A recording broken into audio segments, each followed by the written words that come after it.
Today we're looking at a video called How I Came to Believe in Souls, which is a nice change of pace. Obviously the topic of does God exist comes up a lot more often on this channel than this one, and so I appreciate adding in some variety. Hello, and let's go on a bit of a philosophical journey. A journey? Oh, that makes it sound long. Can we go on a philosophical stroll, or maybe a jaunt instead? And see why I believe that souls might actually exist. That they might exist?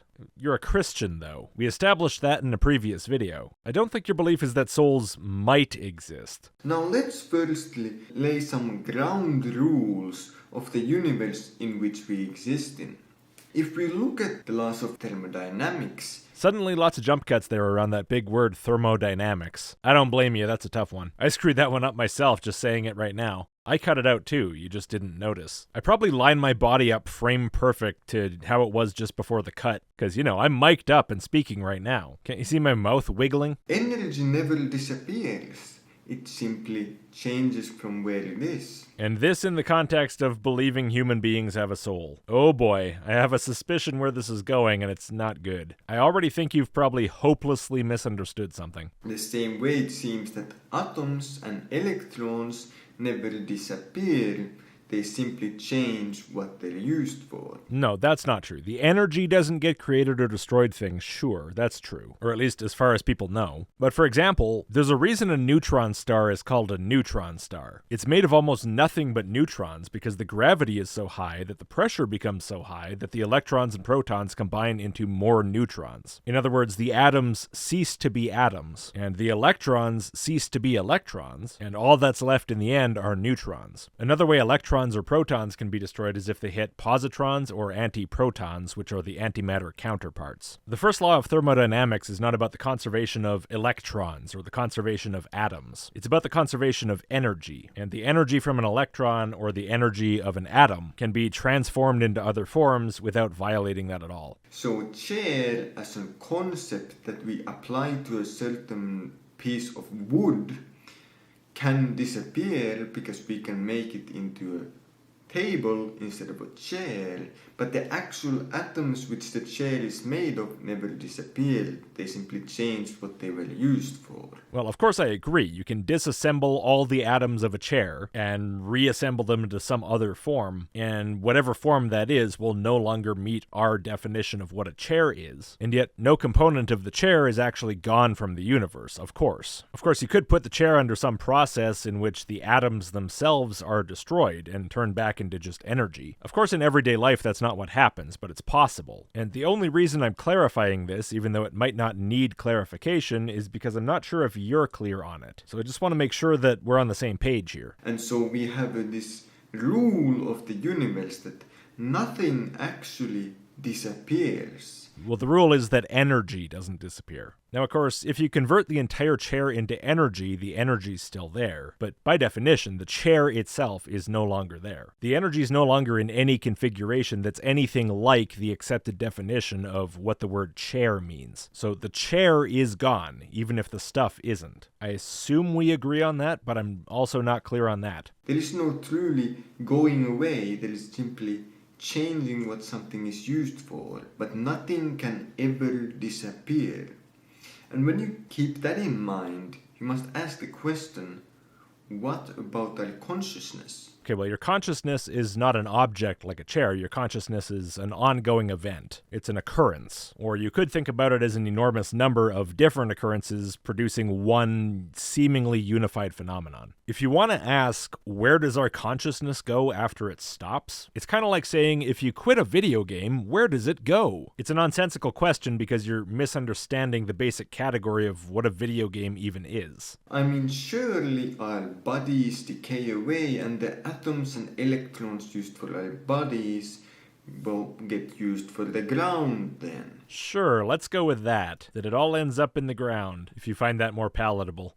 But what about our consciousness? It sounds like I cut him off there, but no, he cut himself off there, look. What about their consciousness? Surely if nothing can... I try to cut my videos properly, I try to let people finish their words, so if you see any more stuff like this in this video, that's his fault. Now, what about our consciousness? Well, your consciousness, again, is a thing that's happening. There's nothing there to go into the earth. As you said, it's your body that goes into the earth. It's a bit like asking, where does my speech go once I stop doing it? Or where does my lifting go once I put something down? Or where does my heartbeat go once my heart stops? If those questions sound silly, they should. They're based on an incredibly basic failure of distinction. But I'd better let you make a bit more of your point before I talk more. Surely if nothing can disappear, our consciousness must live on, but it cannot live on inside our body. What? No, stop.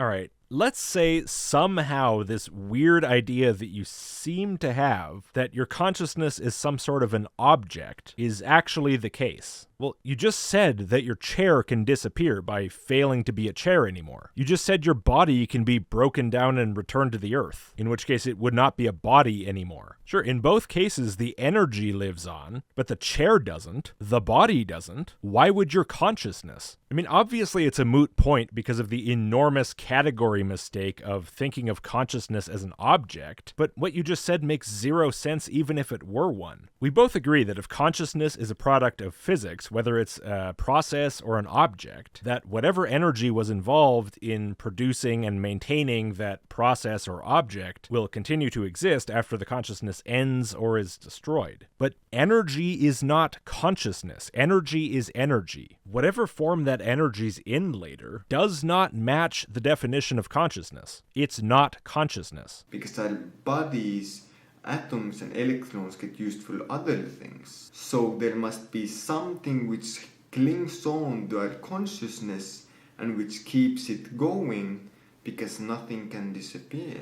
But again, you just said that the energy in your body gets used for other things after your body decomposes. Other things which are not your body. That's what the word other means. In other words, whatever the energy or the atoms or electrons or whatever you want to talk about do once your body isn't there anymore is irrelevant to the question of whether your body still exists. The answer is your body does not exist. There is no configuration of matter and energy that could be referred to as your body by any definition anyone would understand anymore. And again, I think we're on the same page about this. You agree that the chair ceases to be a chair when it's disassembled into its basic components. And you seem to understand that with the body as well. But then you say, no, there's something that clings on to our consciousness and keeps it going because nothing disappears. Why did you bother giving those other examples of the chair and the human body if you were going to treat consciousness entirely differently, as something indestructible that can never cease to be what it is? If anything, bringing up those other examples undermines your point because it shows that something can cease to be what it is by transforming into something else, and that you believe that. There must be something which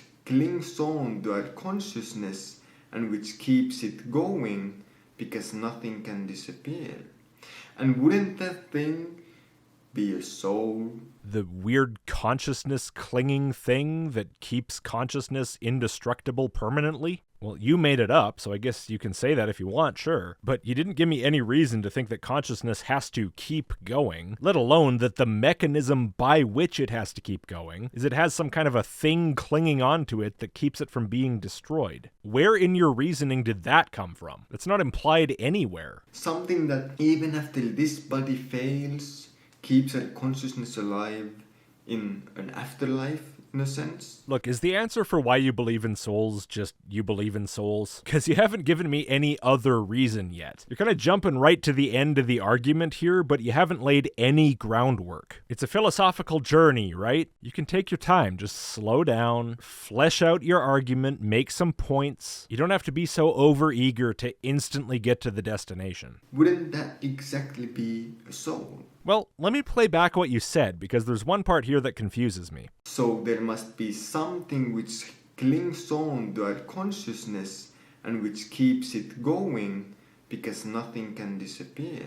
Something that even after this body fails, keeps our consciousness alive. See, what's interesting to me is that implies that the soul is not conscious. Or maybe it is, but if so, its consciousness is separate. Its consciousness is not the human consciousness that we're concerned with. Human consciousness is something made of, it sounds like energy, I guess? And the soul is some kind of appendix to this, or some sort of parasite of this, or some sort of clinger-on that prevents the energy that produces consciousness from itself being destroyed. So it's not that the energy itself can't be destroyed, it's that it requires this other thing to latch onto that energy in particular and prevent its destruction. Now, here's how I understand this. In the case of a chair, when you destroy the chair and completely reduce it to atoms, the chair ceases to exist as a chair. But because you can't destroy the energy itself, there must be this soul clinging onto the energy of the chair, preventing that energy from being destroyed. And likewise with the human body. The human body can cease to be a human body, but there has to be a soul clinging on, preventing the energy from being destroyed. And this has to be the case because this is your idea of why nothing disappears. That there's something clinging on, preventing it from disappearing. This seems to be your explanation for all cases of this. All cases of the energy or the atoms continuing to exist as energy or atoms after the destruction of some sort of configuration of them. So chairs and bodies have to have some kind of a soul that maintains the existence of their atoms and their energy after they cease to be chairs and bodies. But in both of these cases, the chair as such can cease to exist, and the body as such can cease to exist. But in the case of consciousness, it's not just that this Klingon prevents the energy from being destroyed. For some reason, in this particular case, it also prevents the consciousness from ending. It not only maintains the energy, but the consciousness process itself. If I'm understanding you correctly, and you are in fact positing this distinction, why? What reasoning, what evidence, what anything has led you to this? And really that question applies to most of what you've said. You're positing a string of ideas that, granted, are sort of interesting in an off-the-wall fantasy kind of way, but how did you get to any of it? I have no way to know because thus far you haven't said. It sounds like you're just kind of saying things because you think they sound cool.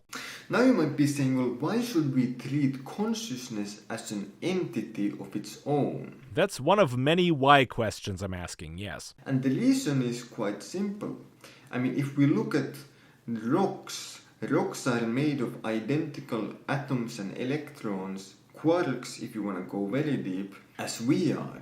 The identical particles, electrons, protons, neutrons, all identical to the ones that we are made out of. Yet it doesn't seem like rocks have a consciousness. Okay, rocks are not made out of identical atoms to what we are. The electrons are identical, yes, but the atoms, no. The elements present in rocks differ from the elements present in us to a large extent, and wildly in ratio. But of course, that's not the relevant point. The point is that consciousness is a brain process. Rocks don't have brains. Likewise, you can play video games on your computer, but if you melt your computer down into an amorphous blob, good luck. There's a reason you buy pricey manufactured computer parts instead of just buying raw materials, tossing them out on the floor and expecting them to work. But by your thinking, why shouldn't you just do that? It should be the exact same thing, right? All the atoms are the same, and it's way cheaper. But I don't believe you're recording this video on a pile of scrap you bought at the junkyard. Do you see the problem? Or do you somehow not see how this translates to consciousness? So consciousness is not some thing that just comes out of atoms. It seems to be a separate thing because otherwise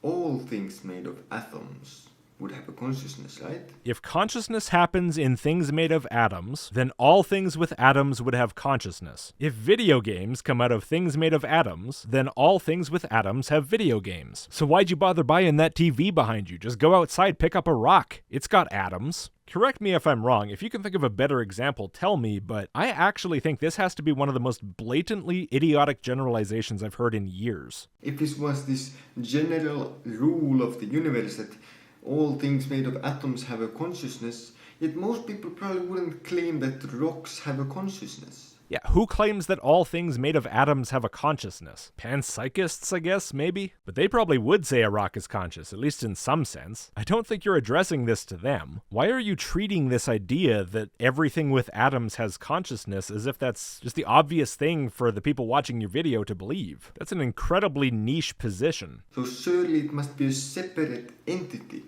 a separate object. No, it's a thing that's happening. The video game you're playing on your TV or your computer is not a separate entity. You can't reach in with a pair of tweezers and pluck out the game. That game is not a thing or an entity in anything other than the most abstract sense of human language. All it actually is what the computer and the TV are doing. It has no independent reality. To refer to it at all is just to describe something that's happening. And this is an extremely good analogy for consciousness. How is this unclear? You want to argue against a physical understanding of consciousness or a non-religious understanding of it. You don't seem to have put any effort into understanding what it is, which is really the first thing you should have done if you didn't want to fall flat on your face. But now you might be saying, well, no. Yeah, I'm definitely saying that. No, many times over, because basically everything you've said is wrong. It is simply the atoms and electrons in these certain positions that they are in our brain that make up this greater, bigger idea.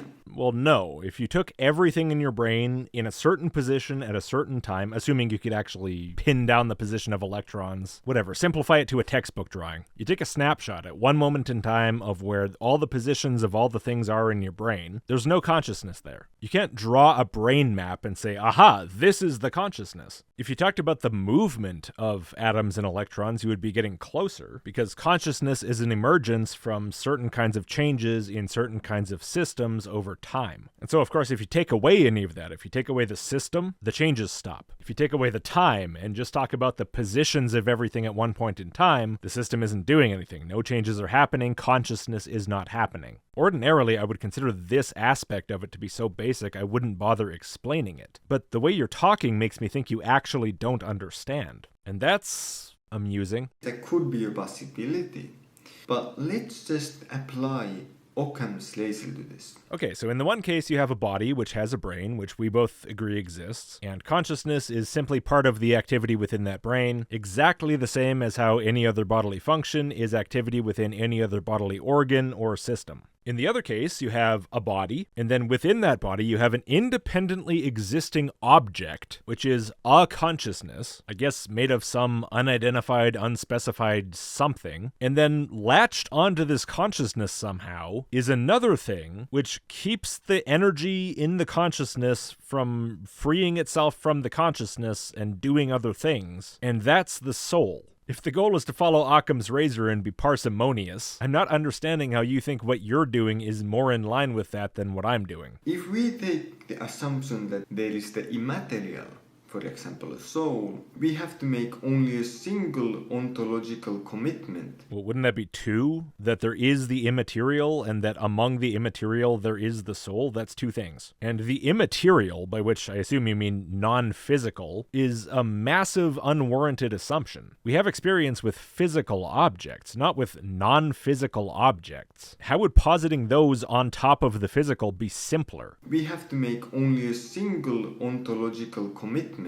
which is that immaterial things exist, like our thoughts. Right, so now obviously you believe physical things exist, just like I do, but you're also assuming that thoughts are actual objects that actually exist and are somehow made of immaterialness. These are ontological commitments I don't have. And that would be enough to then logically follow that there's probably a soul. How? Yeah, I know you've tried to argue for this in this video, but it didn't work though. It didn't make any sense. So the question is still how? But to make the case that our consciousness is not of the soul, but it is some material thing simply in our brain. Again, consciousness is not a material thing, and it's not in your brain as an object. It's just part of what your brain does. There's nothing there that's more than your brain. It is your brain. There's no material heartbeat stored inside your heart. Your heart just beats. That would require at least two ontological commitments.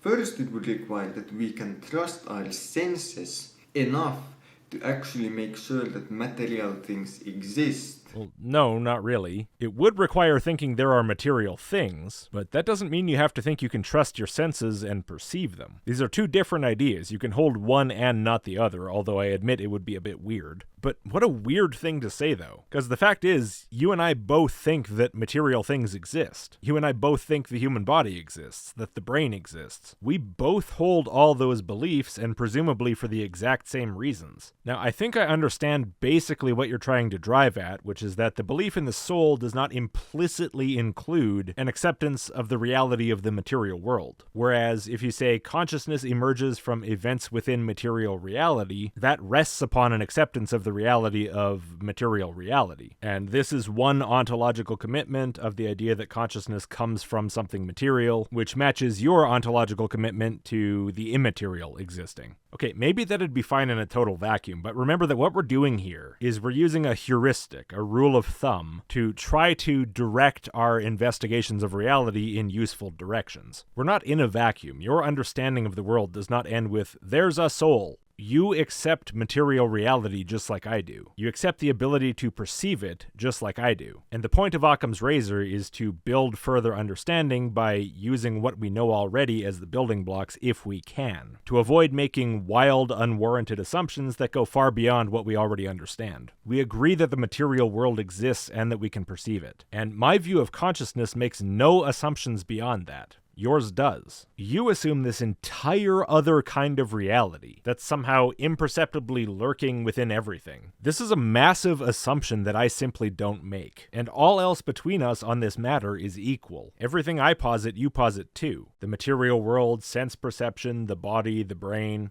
producing some kind of phenomenon. The only distinction there seems to be is that we disagree on one phenomenon the brain can produce. And okay, fine, but don't pretend that trusting sense perception to perceive material reality is somehow unique to me. Because this all could be something that our brain made up, and we have to make the ontological commitment that we can trust our eyes and our touch and so on to know that material things exist. Also, wasn't this assumption directly implied in your argument for why you believe souls exist? Energy and atoms and electrons can't be destroyed. Nothing really disappears, followed by some sort of bizarre chain of reasoning, therefore soul. So if this really is the reason why you believe the immaterial soul exists, doesn't that rest upon the belief in the material world and your ability to perceive it well enough to determine that energy and atoms and electrons are not destroyed? It's just weird how you act like your belief in the soul is somehow isolated in a bubble, despite the fact that you reason to it from the same premises as everyone else. Like, I get it, the idea of the soul does not itself entail the idea that the material world is real or that you can perceive it. And maybe if you were some bizarre being floating in the void with only one thought, which is, there's a soul, then you would have some kind of room to complain about these assumptions not being parsimonious enough. But when you're already making them about everything around you, how is it in line with the spirit of the rule of thumb of Occam's razor? How is it practically helpful in any way to dispute the parsimony of it, but only in one special, very specific case that you've chosen to suit yourself? And then the second ontological commitment you have to make is that out of these material things, you can get something that seems immaterial, that is so much bigger and more complex than simply atoms and electrons. Wait, so immaterial things just get to be complex but material things don't? We're supposed to assume that being complex is no problem whatsoever if something is immaterial? And if anything is complex, then by default it seems immaterial? Based on what? That you'd like it better that way? You say that as if that's going to be granted without question. And you say it as if it's an ontological commitment for me to say that complexity can occur within material things, but it's no ontological commitment for you to say that complexity can occur within immaterial things. But as for whether complex phenomena can occur within the material world, we already know they can. Emergence is real. You've paid good money for it. You bought your computer. Again, you're pretending like this is some kind of a distinction between us, but it's not. You accept this in all cases other than consciousness. At least I assume you do. If not, if you think computers are some sort of immaterial soul beings, then I apologize. But in that case, your belief system is a lot weirder than I expected. I'm making the assumption I consider to be more likely true, but I could be wrong.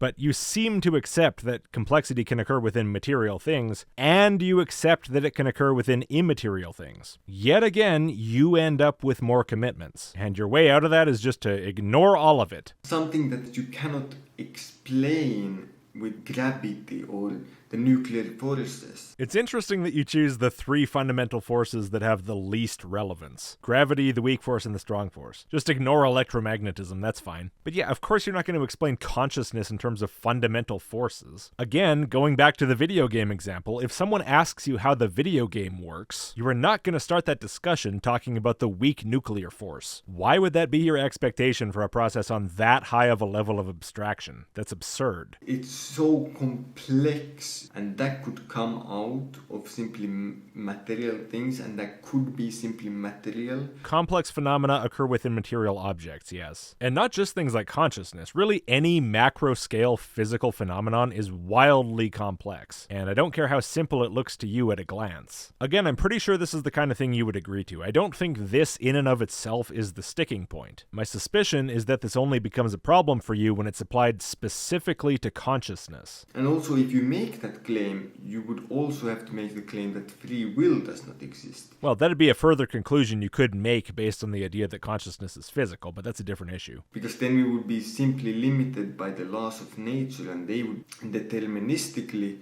determine what we do, because then everything would be simply material and follow the laws of nature and physics. Okay. I don't understand what that has to do with the point you're talking about. Just a tangent, I guess. Back to the point. So you need to make at least two ontological commitments for the material case, but only one for the immaterial case. I disagree, obviously, based on what I said as soon as you started this part of the video.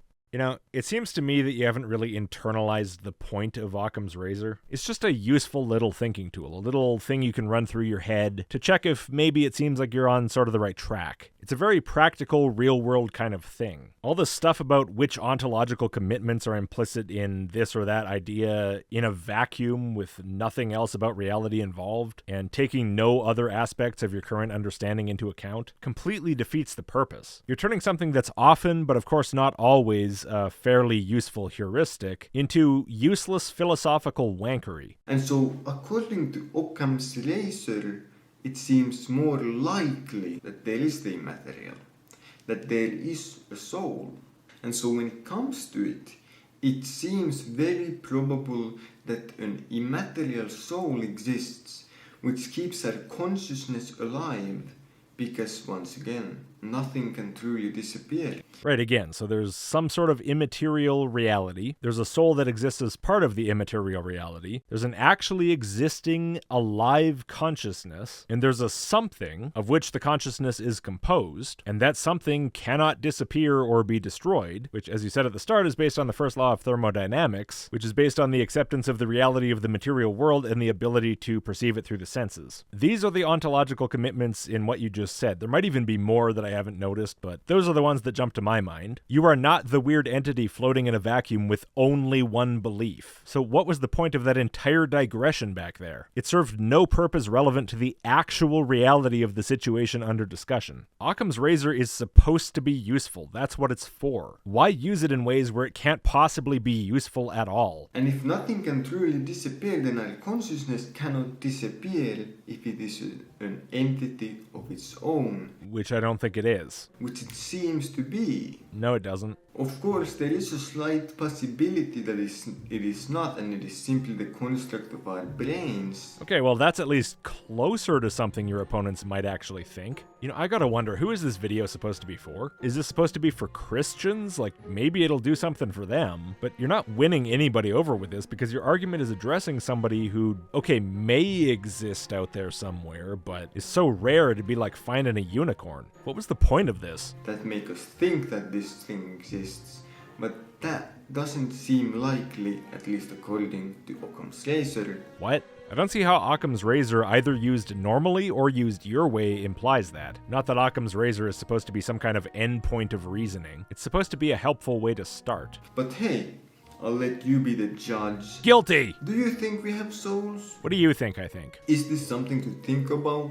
Sure, go nuts. It's not the best use of your time, but I guess I could think of worse. Am I onto something, or is this simply humbo jumbo? It is the humboest of jumbo. Anyway, thanks for watching. No problem, man. And have a great day. Thanks, and audience, thank you for watching as well. Have a great day as well, and if you would be so kind, before you go, please do hit the like button and click subscribe if you haven't, and if you like the channel, maybe consider supporting. I don't take sponsorships, I rely on you guys, and I'm very grateful that I'm able to do that. Huge thanks to all of my supporters. People at the $5 tier have access to 57 supporter exclusives, and people at the $10 tier have access to 29 more. I make one for every month. If I miss a month, I make up for it the next month or whatever. So there's one there for every month of the past 7 years, which are basically just like these videos, sometimes a little bit smaller, not filmed, but the same general kind of thing. Can I tempt you with a few exclusives? Anyway, early access email list, list.logicked.com, and I'll see you next time.